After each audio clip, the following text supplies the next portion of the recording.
Hello everyone, welcome to From the Star Wars Home Video Library. I'm your host Nathan P. Butler.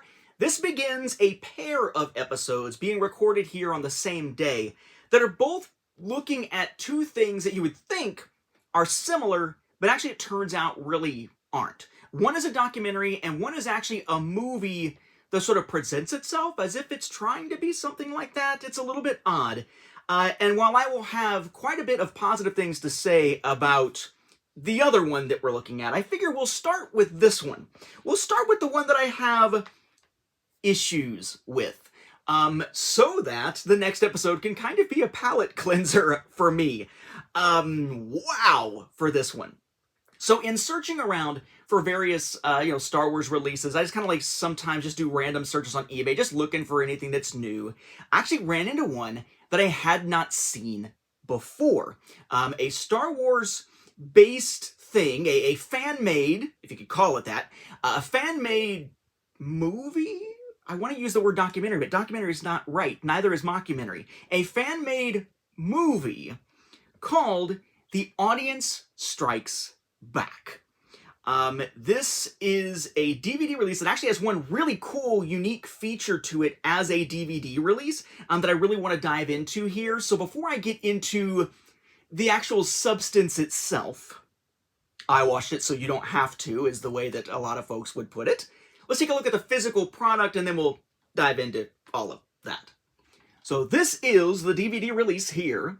It says Indie Pictures in association with Thorco Films presents a Patrick Beecham film, The Audience Strikes Back. And you can see various things there, different characters from the film, different things representing Star Wars or parodies of Star Wars, George's Arc, Me's scared, George, shut up, Jar Jar, and don't drop those money bags, and so on.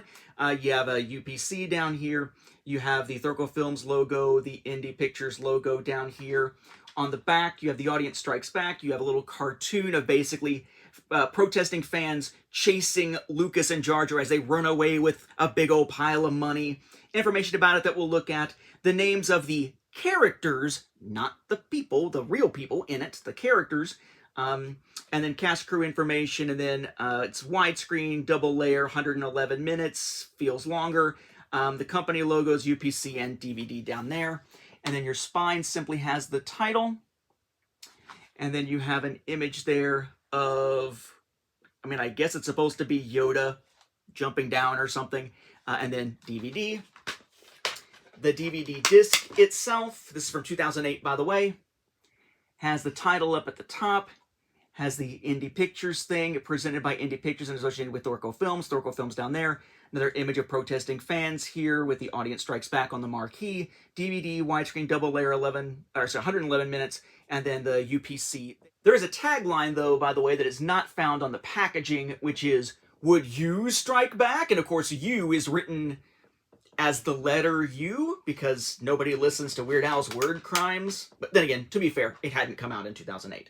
What's really kind of cool about this release, though, is that there was original music produced for this film, and they actually give you that music. Nothing to write home about, but they give you that music, which is pretty cool. It's extremely rare, and I'm not sure that I've seen this in ages, if at all, for us to see a release that actually has a musical CD with it. Usually it's like, with a Musical Journey, it's a CD release, it's a musical release that happens to have a DVD with it. Here, it's kind of the other way around.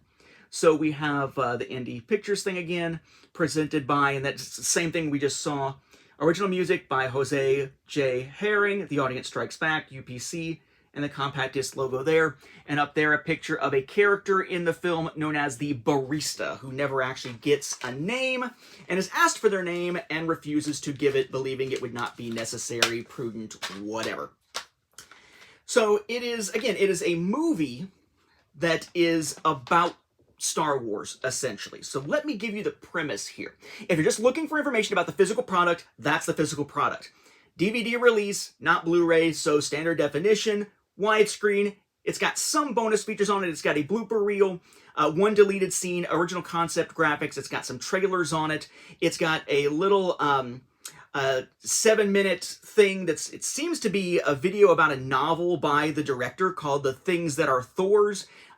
It has commentary by the director as well, so a fair amount of stuff, and it actually also has a director's intro, which we'll get to in a moment, that runs about 7 minutes. But if you're wondering about the physical product, DVD, decent quality for DVD, I guess. Bonus features are included, so that's a plus, and it's got a CD of the music from it, which is freaking awesome to see on a home media release. So if that is the kind of thing you're looking for, the physical product information, maybe you've already seen it and you've decided that you like it, whatever, you can find it on DVD from 2008.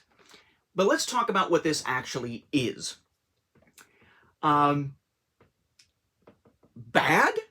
I guess, is the word that would describe it. So, this is definitely not one that was my cup of tea, so to speak, my cup of calf. The director actually lays out sort of the impetus behind this in the director's intro, but let's take a look at the back first to see what at least it says it's going to be about. After seeing The Revenge of the Sith, no, the title has no "the" in it, on opening day, 8 audience members are selected to participate in a roundtable discussion about the entire Star Wars Chronicle to be filmed in real time. 1 week later, they meet at Pravda Studios on Seattle's Capitol Hill, and though the discussion starts out as the filmmakers intended, it quickly turns into something very different and far more controversial, as the 8 people unleash their opinions on everything from gay marriage to Christian fundamentalism to the war in Iraq. Finally, as the exchange of words grows more and more heated and personal, there's a sudden outburst of violence. Order is restored, the conversation circles back to Star Wars, and only then do the characters look around and realize, whatever's happened here is much bigger than I ever bargained on. So a few things there. First off, it's bargained for, not bargained on. Second, I would note that it has discussion in quotes when it says the discussion starts out as the filmmakers, and they do note the characters look around and realize. So it can sound, looking at this, based on that first paragraph there, for example, it can sound like what we're watching here is basically a roundtable discussion type documentary. They start this off by basically with the idea of, we're going to go interview some people who just got done seeing Revenge of the Sith about their feelings on the saga, and then we are going to take 8 of those people, put them in a roundtable discussion to talk about the prequels, the original trilogy, how it all fits, and it might veer off into other topics. And honestly, if that were what this is, I actually think it would have been really, really compelling, really cool to watch. A snapshot of 2008, a snapshot in time of seeing it, or maybe late 2005, but a snapshot in time, putting it within a social context. As you know, social studies teacher love that kind of thing. And to be able to actually hear diverse opinions discussing it. It's the same reason why I enjoy watching like focus group discussions on political stuff, because it's cool to just have regular people sit down and share ideas and bounce off of each other and see different perspectives. That would have been awesome, but that is not even remotely what this is. This is a scripted program. This is not a live discussion. These are actors. These are not regular everyday people. The characters of Celine, Lloyd, Caroline, Herb, Don, Andre, Bill, Jake, and the barista, those are not their real names. Obvious for the barista, but those are not the real names of anyone. They're all playing characters, ironically mocking the bad acting or some of the wooden performances in the prequels, when the acting in this is pretty terrible. To the point where, you know, you could almost, if this was performed as well as maybe they thought it was, you can maybe think, ooh, this is a Blair Witch kind of thing. It's actually fiction, but it looks so real, I don't know if it's real or not. No, it's not performed well enough to give that impression at all. It comes off as B or C movie level performing of these lines, where it's all a scripted discussion. Not bullet points to discuss scripted, but literally scripted dialogue discussion. They are actors playing characters. So, the director lays this out in the intro, which, according to the director, he actually didn't have the ego to create himself, but the other guy involved, the other producer, Paul Gentry, he's the one who urged the director to do this little intro video. Okay, fine. We'll take him at his word on it, but even the little subtitles suggest that the producer didn't think that was the case, or at least was joking about it not being the case. And basically what he says is that essentially Star Wars was this seminal thing for him when he was younger. that it was a revelatory kind of thing, like an amazing thing that had this profound experience for him. And that the prequels, starting with Phantom Menace, because the idea for this started brewing when the Phantom Menace was released, were a massive disappointment to him. So what if there was an opportunity for Star Wars fans together, again, making it sound like it's supposed to be a real discussion, could get together and discuss this disappointment and perhaps ask questions of Lucas in absentia that they would want to ask about the making of the prequels. So he started thinking about it, but didn't actually dive into producing it or anything. And, to his words, then came the presidency of George W. Bush. So you know we're going political with the U.S. here. Then came the presidency of George W. Bush, which he sees as phenomenal and disastrous, the worst in American history. Suffice to say, he really didn't like the Bush years. And he wanted to capture that in some way. So maybe he could weave them together somehow. And then he talked to a minister, a pastor, and asked, hey, you know, Star Wars has all these allegorical things in it. Have you ever tried using Star Wars in your sermons as a way to kind of hook people in? And the pastor's like, yeah, of course I do. To which he says, maybe I could do the opposite. Maybe I could use religion to hook in Star Wars somehow. And thus, all these disparate things come together in this brew to create The Audience Strikes Back. So, it is basically these 8 characters sitting around a table. You have one who is from France. We have a married couple, Lloyd and Caroline. We have a Christian fundamentalist, Herb. We have Don and Andre, who are a gay couple looking towards being married. Andre being gay and Christian at the same time, which Herb will definitely have an issue with throughout the film. Bill, who for some reason shows up with a guitar. He's like the Searcher character, but he just shows up with a guitar. And then Jake, who is sort of representative of a younger generation here. Again, all characters, not real people. And then the barista, again, who's supposed to be there to serve the coffee and sometimes, like, jump in with prompts to push the discussion somehow. They really kind of describe that in kind of a weird way. She's also the one who checks them in when they come in, so hers is an odd role, so to speak. But the idea is that they're supposed to be sitting around talking about Star Wars. And again, if this was a live, real discussion, this would be super compelling. All these different people from these different perspectives having a conversation about Star Wars could be really cool. The kind of thing that's like a panel discussion at a convention, except here it's just a discussion with no audience. But of course, they would know, you know, if this was real, they'd know they were being recorded. But just one of those things where it's just like, it could have been a really cool organic thing, but instead, every character is effectively a mouthpiece for either the opinion of the creator or a straw man, sort of, as a target for the creator to be a mouthpiece of the things the creator despises to a degree. And what you wind up with is just an absolute freaking hover train wreck. It starts out talking about Star Wars, plenty of F-bombs, by the way, throughout, not for younger audiences.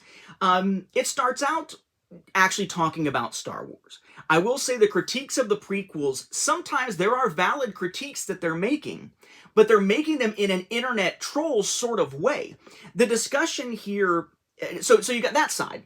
The other side is basically the Star Wars almost can do no wrong kind of perspective. The this was great, even despite this, can't you agree this was awesome?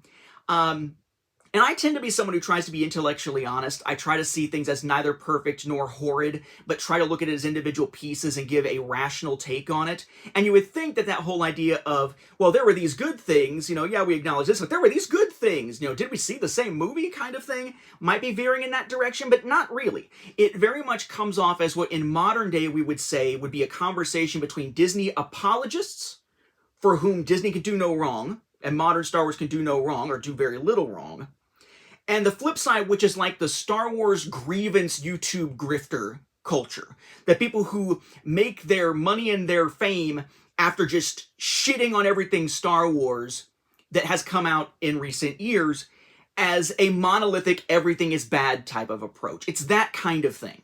But it also, as my computer over here decides to go dark on me, it's got the level of discussion as what you would see perhaps in a clash or a conversation between those groups, in that everything is very shallow. It's we're going to mock things rather than discussing them type of thing to try to get reactions from the other people in the room to support me.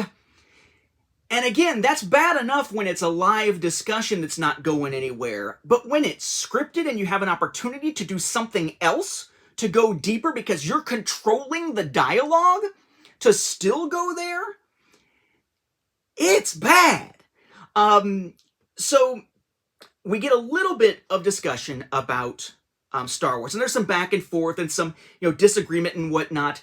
You get the feeling, and I thought this early on, you get the feeling that the creator is trying to make this the Star Wars version of like 12 Angry Men. If you've never seen 12 Angry Men, watch it. The original black and white version is really, really good. I personally prefer the remake that came later with Jack Lemmon in it, but they're fantastic courtroom, jury deliberation room kind of dramas. Great, great thing. It's a classic. And it feels as though this is what he's trying to create here. And in fact, multiple times in the film, there are characters referencing, this is like 12 Angry Men. No, it's not. 12 Angry Men was good. And compelling. And didn't try to act as though it was kind of real, but not. Yeah, it's a poor comparison. But what you have is sort of initially a discussion of Star Wars, and then eventually it really kind of goes off on a tangent here. It goes to the idea of, and follow me on this logic train. With the prequels and other films, special effects have become bigger and bigger and bigger, to the point where it's now that story is in service to the special effects, not special effects in service to the story. This idea of desensitization. In order for special effects to be considered great, they must get bigger and bigger and bigger, right? But then it moves into desensitization to things like nudity, sexual content, violence, and violent video games, eventually kind of poking at the young person until he's the one that lashes out. All that kind of stuff, to the idea that, this country, this culture has lost its moral compass, which then takes a strong turn into, and by the way, this character, did you have an abortion? I'm sorry, what? Our Star Wars discussion just became an abortion discussion? And then it keeps going, and then it's, but you had a secret abortion you didn't tell your husband about, didn't you? And it goes off into that, and then becomes this long run of the Christian fundamentalist character, Herb, trying to sort of convince a couple of the other characters to convert, but also laying out the Christian fundamentalist view on abortion versus the others, on other things versus the others. And I have to say, as much as I critique a lot about this, I do find it interesting that while you're watching Herb give his argument, you could be led to believe that that's the argument the filmmaker is actually trying to make. It's not a flimsy argument being made. It then gets destroyed and everybody reacts badly to it, and Herb sort of becomes the villain of the piece. But when Herb is speaking, you could think that someone actually with that perspective was the one writing the dialogue. So kudos to them on that, and not making Herb into a Mr. Ranch dressing, not making him into a stereotype throughout, not making him just, again, kind of straw man counter argument type thing. But it goes way off the rails into that stuff. And then eventually at the end, kind of basically circles back a little bit to Star Wars. But then gets into kind of an ending that's sort of lame, like, well, then should we pronounce judgment on Lucas? This is 12 Angry Men after all. And not everybody even votes, and what are they passing judgment on about Lucas? He's innocent of what? Guilty of what? It's about 50% meh Star Wars discussion, 30% what the hell are they doing, where it's not even really, to a degree, there are comments and stuff against like the George W. Bush era administration, but it really more gets into the culture war issues of that era that in many cases still echo into today. Then about 20% at the end or so about Star Wars. I think I said that right. 50, 30, 20. And again, if this was an organic discussion where this had come up, it could be compelling. If these were real people having a real discussion, and that's where the discussion wound up going, that could be compelling viewing. But not when the entire thing is completely scripted and ham-fisted and poorly performed so that it comes off as just the creator, who certainly didn't have the ego to do a director's intro without being prodded into it, sitting back and preaching the entire time. And just kind of beating you over the head with his perspective. I mean, dude, don't make a movie. Just make a ranting Facebook post that you could share with your friends and the other angry uncles out there or something. It really feels like a precursor to the kinds of online discussions we see today in many ways. If anything, it is a point of reference to the fact that these discussions have been going on for much longer than modern versions of social media. But it's just, God, it's bad. There are some interesting points that it talks about looking in here. Let's see. The desensitization topic is an interesting topic. They just don't go too much into it. They talk about Star Wars and Harry Potter being for entertainment, not for religious instruction, which is a solid point to make. The idea of right answer, wrong prescription being the way that sometimes people can approach situations. They did ask, what would you change about the prequels? But very little was, let's change it, other than let's just change everything. There is a reference near the end to the Phantom edit, where the guy took Phantom Menace and cut out Jar Jar and re-edited the thing. And there is an interesting conversation there about being able to be Christian and gay at the same time, which has always been a controversial thing, especially in modern times when the LGBTQ plus community is much more visible, and there's like a Venn diagram with Christianity there and Christian following. So there are things that could make for some really interesting points here. Again, if they were real discussion, or if there was an attempt to make it an intellectually honest discussion instead of feeling like a bunch of children sitting in a room bickering, or a bunch of, again, Disney apologists, if we were using modern era terminology, and Star Wars grievance grifters tossed into a room to discuss things. 12 Angry Men, this is not. Worthwhile to view, in my opinion. This is not. I watched it so you don't have to.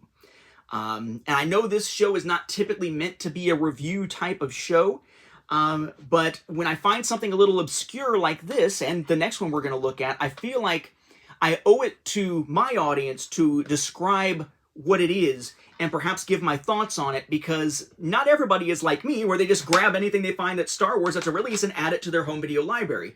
Others are more discerning and look at things in terms of, what would I enjoy watching? What would I like to have in my collection because I enjoy it? And in those cases, I feel like I need to express my opinions on the product itself, on the actual program itself, I guess I should say, in order to make it clear my thoughts on it that may or may not influence others. God, I dare say I hate the idea of being an influencer, if that's the label someone would apply to me on this stuff. I'd rather be thought of as an educator on this stuff, but whatever. If I have any influence, that was my opinion. Take it or leave it. You can find it pretty easily out there still, though, if you want to add it to your Star Wars home video library. Just know that your mileage will vary on this. I would be very curious if there are those in the audience who have seen this and really, really enjoyed it and thought it was very well done, or whether there are people in the audience who have seen this who would actually prefer this approach to what I described, which would be doing a similar thing, but doing it as an actual live, real discussion rather than a scripted film of such a discussion. But alas, I've spent more time on this than I probably should have. I just wanted to make sure that my thoughts were clear.